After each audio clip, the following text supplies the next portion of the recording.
مطالعہ کریں گے اور متی کی انجیل اس کا 6واں باب 16ویں 17ویں اور 18ویں 3 آیات کا ہم مطالعہ کریں گے۔ اور جب تم روزہ رکھو تو ریاکاروں کی طرح اپنی یہ صورت اداس نہ بناؤ، کیونکہ وہ اپنا منہ بگاڑتے ہیں تاکہ لوگ ان کو روزہ دار جانیں۔ میں تم سے سچ کہتا ہوں کہ وہ اپنا اجر پا چکے۔ بلکہ جب تو روزہ رکھے تو اپنے سر میں تیل ڈال اور منہ دھو، تاکہ آدمی نہیں بلکہ تیرا باپ جو پوشیدگی میں ہے تجھے روزہ دار جانے۔ اس صورت میں تیرا باپ جو پوشیدگی میں دیکھتا ہے تجھے بدلہ دے گا۔ آمین۔ خداوند کے پاک کلام کے پڑھے سنے سمجھے اور قبول کیے جانے پر اس کی خاص برکت ہو۔ خدا کا شکر ہو۔ سب لوگ تشریف رکھیں۔ آج کا جو مضمون ہے سیکھنے کے لیے ہمارے، وہ ہے جی ریاکاری کے روزے کی لعنت۔ ٹاپک یہ جی ریاکاری کے روزے کی لعنت۔ اس کے لیے آج ہم نے مرکزی آیات جو پڑھی ہیں متی کی انجیل اس کا 6واں باب 16ویں 17ویں اور 18ویں ہے۔ روزہ ایک مقدس روحانی عمل ہے، ٹھیک ہے جی۔ بائبل میں روزہ کو عاجزی، توبہ اور خدا کے حضور خود کو پست کرنے کا وسیلہ بتایا گیا ہے۔ لیکن جب یہی مقدس عمل جو ہے انسانوں کو دکھانے کے لیے کیا جائے تو یہ برکت نہیں بلکہ لعنت بن جاتا ہے، ٹھیک ہے۔ بائبل کے مطابق روزہ جو ہے وہ انسان کو کیا کرتا ہے، وہ عاجزی کی طرف لے کر جاتا ہے، توبہ کی طرف راغب کرتا ہے اور خدا کے حضور خود کو پست کر دینے کے لیے ہمیں یہ جو ہے وہ زبردست ٹول ہے۔ لیکن اگر اس ٹول کا غلط استعمال کیا جائے، خدا کی بجائے لوگوں کو یا انسانوں کو دکھانے یا خوش کرنے کے لیے یہ عمل کیا جائے تو یہ برکت جو ہے وہ برکت نہیں بلکہ لعنت بن جاتی ہے۔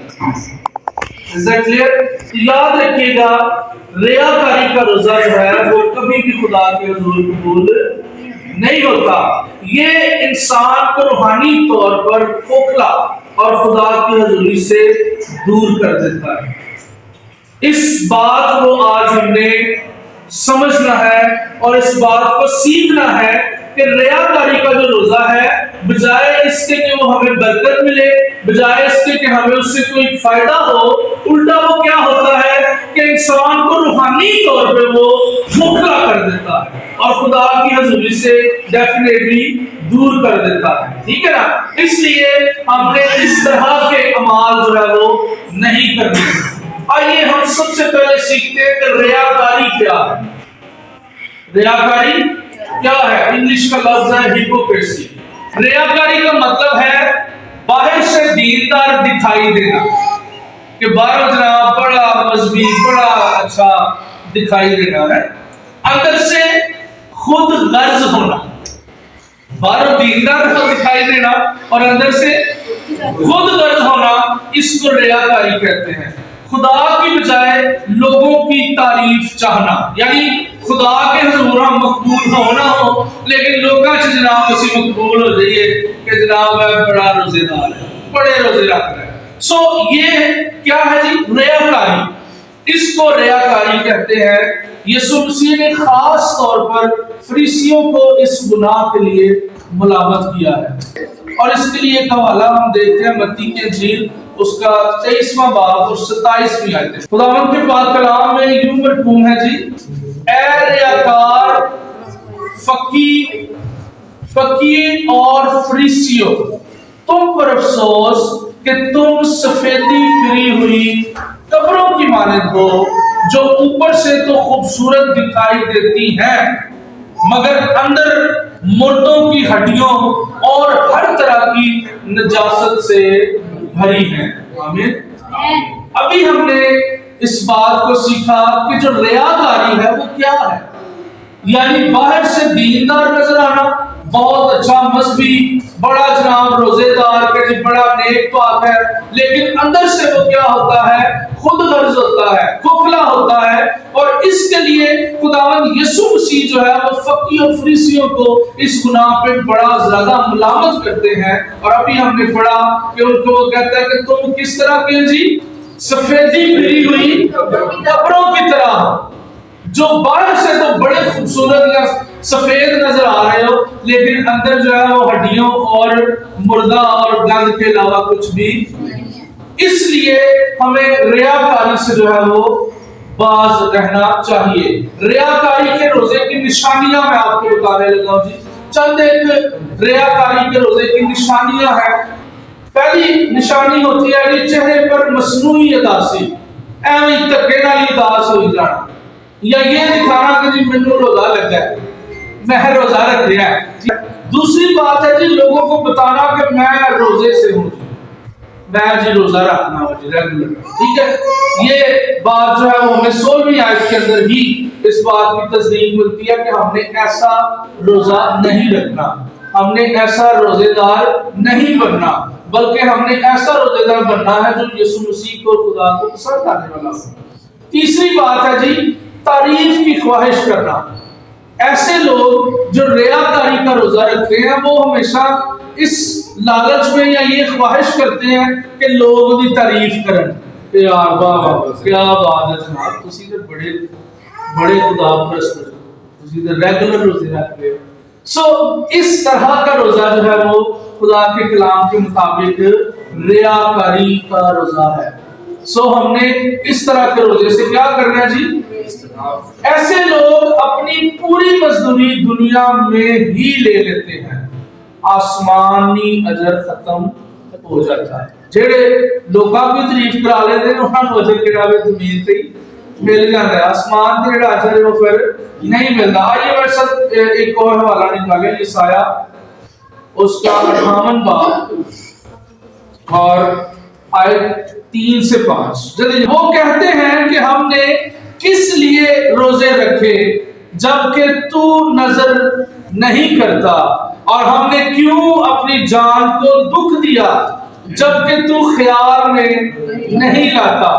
دیکھو تم اپنے روزہ کے دن میں اپنی خوشی کے طالب رہتے ہو اور سب طرح کی سخت محنت لوگوں سے کراتے ہو۔ دیکھو تم اس مقصد سے روزہ رکھتے ہو کہ جھگڑا رگڑا کرو اور شرارت کے مکے مارو، بس اب تم اس طرح کا روزہ نہیں رکھتے ہو کہ تمہاری آواز عالم بالا پر سنی جائے۔ کیا یہ وہ روزہ ہے جو مجھ کو پسند ہے؟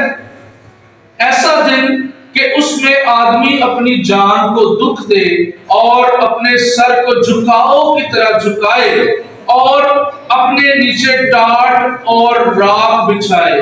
کیا تو اس کو روزہ اور ایسا دن کہے گا جو خداوند کا مقبول ہو؟ آمین۔ عزیزو، خدا فرماتا ہے کہ تم روزہ رکھتے ہو، مگر کیسا روزہ رکھتے ہو؟ وہ یہ بتا رہا ہے کہ جھگڑے کرتے ہو، ظلم کرتے ہو، مزدوروں کو دباتے ہو۔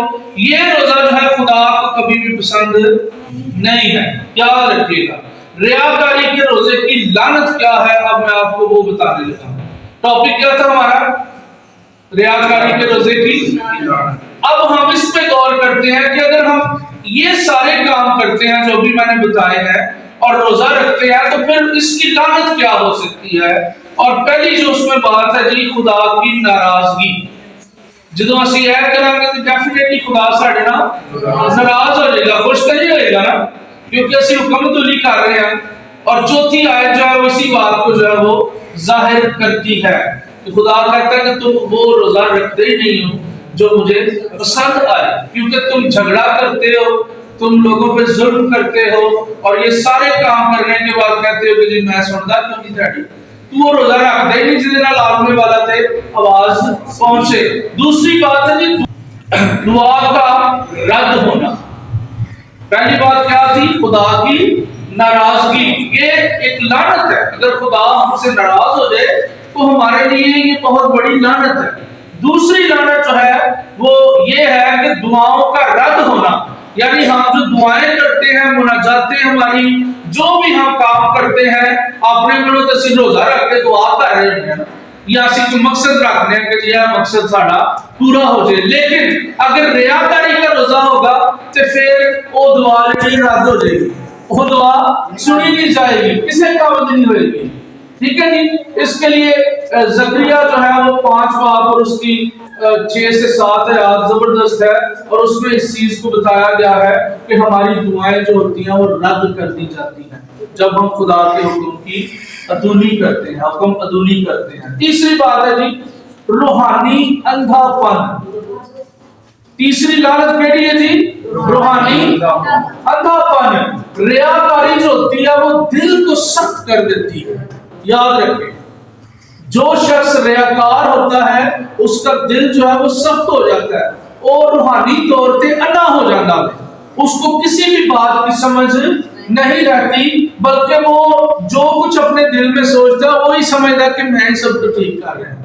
اور یہ جو مسئلہ ہے یہ ہمارے معاشرے کے اندر بائی میں بہت زیادہ ہے، کیونکہ لوگ جو ہے وہ ریاکاری کے اندر ہوتے ہیں، گناہ کی حالت میں ہوتے ہیں، بدکاری کی حالت میں ہوتے ہیں، لیکن دوسروں کے لیے وہ فیصلے جو ہے وہ کر رہے ہوتے ہیں کہ جی فلانا ہے نہیں کردا، فلانا ہے نہیں کردا، فلانا ہے کردا. بھائی سو ریاکار کا جو دل ہے وہ سخت ہو جاتا ہے. انہوں خدا کا نہ دے خوف ہوں نہ ڈر ہوں اور نہ ہی وہ خدا سے محبت رکھتا ہے، اس لیے اس کا دل جو ہے وہ سخت ہو جاتا ہے، اور یہ ایک لعنت ہے خدا کی طرف سے. یاد رکھیں. پھر ہے جی اجر کا ضائع ہونا. جو خدا کی طرف سے روزے کی برکت ہے یا روزے کا اجر جو ہے وہ ویسٹ ہو جاتا ہے، وہ ضائع ہو جاتا ہے. کیوں؟ کیونکہ ہم نے دنیا سے ہی جو ہے وہ تعریفیں اور سارا اجر لے لیا ہوتا ہے، اس لیے وہ جو اجر ہے وہ ہرگز بھی ہمیں نہیں ملتا. اس کے لیے متی 6 باب اور پہلی آیت کے اندر زبردست بات لکھی ہے. کام کے کلام میں یوں مضمون ہے، خبردار اپنے راست بازی کے کام آدمیوں کے سامنے دکھانے کے لیے نہ کرو، نہیں تو تمہارے باپ کے پاس جو آسمان پر ہے تمہارے لیے کچھ اجر نہیں ہے. کچھ اجر نہیں ہے. ٹھیک ہے جی. اپنے راست بازی کے کام، یعنی کہ روزہ جو ہے یہ بھی راست بازوں کا کام ہے. تو اگر ہم ریاکاری کا روزہ رکھتے ہیں تو پھر ساڑھے واسطے آسمان تے کوئی بھی اجر باقی نہیں ہے. اس لیے ہم نے اس طرح کے روزے جو ہے وہ نہیں رکھا. پھر جی اگلی بات جو ہے یہ تو ہم نے سیکھ لیا کہ ریاکاری کیا ہے، پھر ہم نے سیکھا کہ ریاکاری کی لعنت کیا ہے. اگر ہم ریاکاری کا روزہ رکھتے ہیں تو اس کی لعنت کیا ہے. اب ہم سیکھیں گے کہ خدا کو پسند آنے والا روزہ یا خدا کو پسند روزہ کیسا ہے. ٹھیک ہے، بس یہ سیکھ لیں نا کہ کیڑا روزہ ہے جڑا ریاکاری دا ہے یا خدا کو ناپسند. ابھی ہم یہ سیکھتے ہیں کہ خدا کو پسند روزہ کیسا ہے. اور یسایہ ہی کی کتاب میں ابھی ہم نے آیت پڑھی ہے، اس کے اندر خدا کیا فرماتا ہے. خدا کو پسند روزہ یہ ہے کہ ظلم کو ختم کیا جائے. پہلی بات غور کریں بیٹے ذرا جی، بھوکے کو کھانا دیا جائے. ٹھیک ہے جی. دوسری بات، تیسری بات ہے ننگے کو کپڑا پہنایا جائے، محتاج کی مدد کی جائے. یہ وہ باتیں ہیں، یہ وہ چیزیں ہیں جو خدا کو پسند آنے والا روزہ ہے. یعنی کہ یہ ریاکاری کا نہیں بلکہ راست بازی کا روزہ ہے. یہ کام اگر ہم کرتے ہیں تو پھر یقیناً جو ہے وہ خدا کو پسند آنے والا یہ روزہ ہے. ٹھیک ہے جی. اور اس کے بعد 7ویں بات جو تھی وہ ہے یسوع کی تعلیم. اب خداوند کی جو تعلیم ہے روزے کے بارے میں وہ ہم نے ابھی سیکھی بھی ہے. یہ جو بھی ہم نے آیات پڑھی ہماری مرضی آیات، وہاں پہ یسوع مسیح ہمیں یہ سکھاتے ہیں کہ روزہ جو ہے وہ خفیہ ہونا چاہیے. کیڑا روزہ ہونا چاہیے؟ خفیہ تو مراد ہے کہ رولا نہیں پانا. ٹھیک ہے جی، رولا نہیں پانا بلکہ انہوں خفیہ رکھنا ہے. خدا کا اور آپ کا معاملہ ہونا چاہیے، نہ کہ آپ کا اور دوسروں کا لوگوں کا معاملہ ہو، بلکہ خدا کا اور آپ کا معاملہ ہو. پھر دوسری بات انہی آیات کے اندر یسوع مسیح کہتے ہیں کہ دل کی حالت درست ہو. دل کی حالت درست ہوئے. اے نہیں کہ جناب تسی جو مرضی باقی سارے کام وہی پرانے کر دے رہو تے روزہ بھی اودا کوئی فائدہ نہیں. اس لیے دل کی حالت جو ہے وہ درست کرنا بڑا ضروری ہے. اجر خدا سے لیا جائے، انسانوں سے نہیں. ٹھیک ہے جی. اجر کس سے لیا جائے؟ خدا سے، بلکہ انسانوں سے نہیں. اگر ہم انسانوں سے اجر لینا چاہتے ہیں تو پھر سمجھ لیں کہ یہ ریاکاری کا روزہ ہے. پھر یہ خدا کو پسند آنے والا روزہ ہرگز بھی نہیں ہے، بلکہ یہ لوگوں کو پسند آنے والا روزہ ہے۔ اور اگر لوگوں سے تعریف کروائیں گے، لوگوں سے اجر لیں گے، تو پھر آسمان کے کوئی بھی اجر ساڑھے واسطے باقی نہیں رہے گا۔ اور عملی اطلاق ہے جی روزہ، سنیے گا ذرا، روزہ رکھو مگر خاموشی سے، ٹھیک ہے جی؟ پورے زمانے چ پورے علاقے چ جویں اسی اپنے ارد گرد بھی دیکھتے ہیں کہ روزے چ جو لوگ ہوندے نے تے انہاں دی حالت کی ہوندی ہے، کوئی کام نہیں کرنا، ڈیوٹی تے آ بھی گئے جو بھول چوک کے کام پھر بھی نہیں کرنا کہ جی مجھے کام نہیں کرنا، میں روزے میں۔ اس طرح کا روزہ نہیں رکھنا، بلکہ خاموشی سے روزہ رکھیں، دوسرے کو پتہ ہی نہ لگے، بلکہ تانوں لوگ پوچھن دے مجبور ہو جان کہ یار تیرا پتہ ہی نہیں چلتا تو روزے چھوڑنا، ٹھیک ہے؟ اس طرح کا روزہ جو ہے وہ رکھنا چاہیے۔ اگر ایسا روزہ نہیں رکھ سکتے تو پھر پاویں نہ رکھو، کیونکہ برکت کی بجائے تسی لعنت کما رہے ہو۔ اس لیے ہمیں اس طرح کا روزہ رکھنا ہے جو خاموشی سے رکھا جائے، اپنے دل کا جائزہ لیں، اے بڑی خاص بات ہے، اپنے دل کا جائزہ لیں۔ کون سی ایسی خواہشیں ہیں، کون سے ایسے کام ہیں جو روٹین میں کرتا ہوں یا کرتی ہوں، اور روزہ اگر رکھا ہے تو پھر بھی وہی کام سارے کرنے نے، وہی ساری بول چال، وہی سارے خیال، وہی لڑائی جھگڑے، وہی سارا کچھ ہونا ہے روٹین پر، تو پھر جو ہے وہ روزہ جو ہے ریاکاری کا روزہ۔ اس لیے ہمیں کیا کرنا ہے کہ اپنے دل کا جائزہ لینا بڑا ضروری ہے، اور ریاکاری سے توبہ کرنی ہے۔ اگر پہلے ہمارے اندر ریاکاری تھی تو اب اگر ہم روزہ رکھتے ہیں تو پھر اسی روزے سے توبہ کرنی ہے۔ آج اسی روزہ ہی تاں رکھنا ہے، خداوند آج کا میرا مقصد ہے کہ میرے اندر ریاکاری کٹ دے، میں اقرار کرتا ہوں کہ میرے اندر یہ برائی ہے، یہ کمی ہے، یہ کمزوری ہے، آج میں یہ چاہتا ہوں کہ خدا کو مجھے قوت دے کہ میں اس کو ترک کر دوں، ٹھیک ہے جی؟ خدمت کو روزہ کا حصہ بنا ہے اور خدا کی حضوری کو ترجیح دینا، ٹھیک ہے جی؟ روزہ رکھ کے اے نہیں کہ جناب سارا دن ساری رات تسی اپنی دنیاوی کام کرتے رہو اور خدا کو کوئی ترجیح نہ دو۔ اگر ہم خدا کو ترجیح نہیں دیں گے تو پھر بھی یہ جو روزہ ہے یہ ریاکاری کا روزہ ہے، کیونکہ یہ ہم دکھاوے کے لیے کر رہے ہیں، لیکن جس کے لیے کر رہے ہیں، جس کے ساتھ ہماری کمٹمنٹ ہے، جس کے ساتھ ہم نے وعدہ کیا ہے یا جو مقصد سیٹ کیا ہے، اس کے ساتھ ہم قائم نہیں گزار رہے، اس کے ساتھ ہم اٹیچڈ ہی نہیں ہیں، لیکن روزہ سی خدا دے نال رکھیا ہوئے۔ اس لیے یہ بڑا ضروری ہے کہ ہم خدا کو ترجیح دیں۔ اور اختتامی آخری جو پیغام میرے اور آپ کے لیے ہے جی وہ یہ ہے کہ ریاکاری کا روزہ خدا کی نظر میں نفرت انگیز ہے۔ ریاکاری کا روزہ خدا کی نظر میں نفرت انگیز ہے، خدا بہت زیادہ نفرت کرتا ہے۔ اسی لیے یسوع مسیح نے کہا اے فقیوں اور فریسیوں تم پر افسوس۔ یسوع مسیح افسوس کر رہا ہے، اس کا مطلب ہے کہ یہ نفرت انگیز بات ہے جب ہم ریاکاری کا روزہ رکھتے ہیں، اور اس کے لیے زبردست بات ہے کہ خدا کو خالی پیٹ نہیں بلکہ خالص دل چاہیے۔ آمین۔ خدا کو خالی پیٹ نہیں بلکہ خالص دل چاہیے۔ آئیے اپنی آنکھوں کو بند کریں اور اپنے اوپر غور کرنا شروع کریں۔